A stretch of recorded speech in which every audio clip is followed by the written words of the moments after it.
മുദ്രാ ലോണിന്റെ പേരിൽ സാമ്പത്തിക തട്ടിപ്പ് നടത്തിയ യുവതി അറസ്റ്റിൽ. വായ്പ തരപ്പെടുത്തി നൽകാമെന്ന് പറഞ്ഞ് പലരിൽ നിന്ന് ലക്ഷങ്ങളാണ് ഇവർ തട്ടിയെടുത്തത്. തിരുവനന്തപുരം സ്വദേശിനി സനിതയാണ് കന്റോൺമെന്റ് പോലീസിന്റെ പിടിയിലായത്.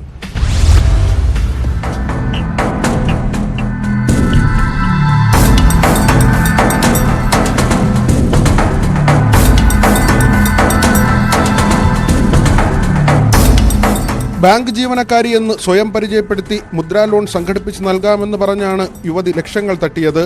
കീഴാറൂർ തുടലി ഡാലുമുഖം സനൽ ഭവനിൽ സനിതയെയാണ് കന്റോൺമെന്റ് ഇൻസ്പെക്ടർ പ്രജീഷ് ശശിയുടെ നേതൃത്വത്തിലുള്ള പോലീസ് സംഘം അറസ്റ്റ് ചെയ്തത്. സ്റ്റേറ്റ് ബാങ്ക് ഓഫ് ഇന്ത്യയുടെ വഴുതക്കാട് ബ്രാഞ്ചിലെ ജീവനക്കാരി എന്ന് തെറ്റിദ്ധരിപ്പിച്ചായിരുന്നു ഇവർ തട്ടിപ്പ് നടത്തിയത്.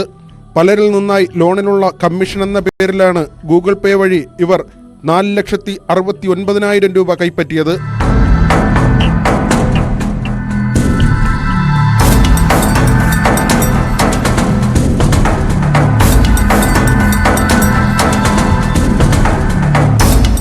ലോൺ ലഭിക്കാതായതോടെ പണം നൽകിയവർ നടത്തിയ അന്വേഷണത്തിലാണ് തട്ടിപ്പ് പുറത്തായത്.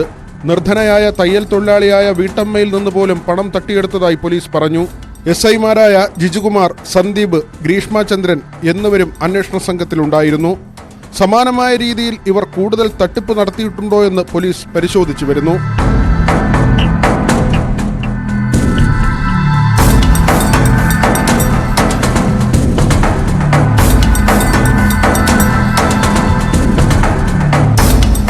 ന്യൂസ് 18 തിരുവനന്തപുരം.